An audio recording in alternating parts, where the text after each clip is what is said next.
In this 11th video in our series, Jesus establishes his strategy for ministry. We're exploring Mark chapter 1, verses 35 through 39. Here is verse 35 from the English Standard Version of the Bible. And rising very early in the morning, while it was still dark, he departed and went out to a desolate place, and there he prayed. When does this happen? Early Sunday morning.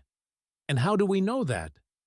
In the previous two videos, Jesus was in the synagogue on the Sabbath, then went to Simon's house that same Sabbath, and crowds came to the house after sundown. Sundown on the Sabbath marks the start of what we call Sunday. Mark tells his readers that early Sunday morning, before dawn, before people are up and about, Jesus departed. Departed from where? We last saw him at the house of Simon and Andrew.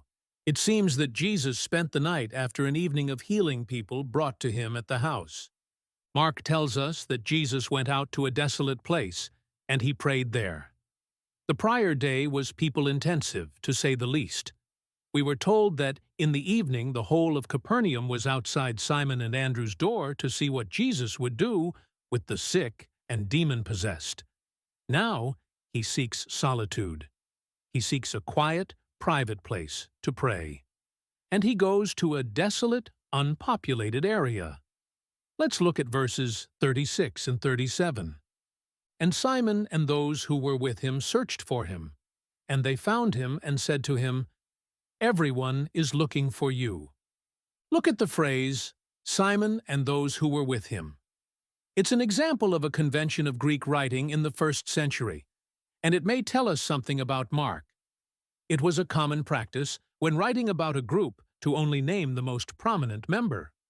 But, so far, in Mark's Gospel, is Simon any more prominent than Andrew, James, or John? I guess Jesus did cure Simon's mother-in-law's fever, but that's the only thing that makes him stand out so far. What if this phrase is further evidence that Mark and Simon have some deeper connection? What if Mark was a traveling companion, or scribe, or even a nephew of Simon's? If so, Mark giving the spotlight to Simon makes sense. That's just food for thought. They searched for Jesus and found him. And what did they say to him? Everyone is looking for you. Who is everyone? Why are they looking for him? The events of that Sabbath and early Sunday evening at the synagogue and at Simon and Andrew's house were a blockbuster. People saw miraculous healing and deliverance from demons. It stands to reason that early Sunday morning they would be back at the place they last saw Jesus. Everyone was looking for the healer of spiritual and physical sickness, but Jesus was alone in an unpopulated place, praying. What do Simon and company imply in the statement, "Everyone is looking for you"? They expect Jesus to care that people came looking for him. By finding him and telling him that everyone is looking for him, they imply that Jesus should come back to where the crowds are gathered. Now look at verse 38. And he said to them, "Let us go on to the next towns, that I may preach there also, for that is why I came out." Jesus says nothing about everyone looking for him. He tells his small band of disciples three things. First, let's go on to other nearby towns. What? After all the attention and buzz in Capernaum, he wants to leave and go elsewhere? Imagine going fishing. The first place you cast your line, you catch a whopper. You're pulling in fish after fish, cast after cast. You might even consider it miraculous. Would you think about moving on to a different fishing spot? No. But Jesus tells his disciples, let's move on. But why move on? That brings us to the second thing Jesus said to them, that I may preach there also.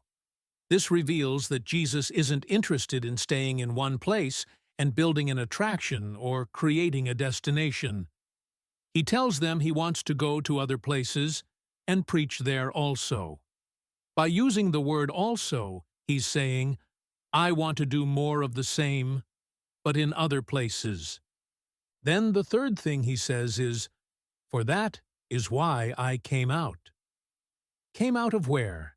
The unclean spirit in the man in the synagogue called him Jesus of Nazareth. He came out of Nazareth and into broader Galilee for a purpose.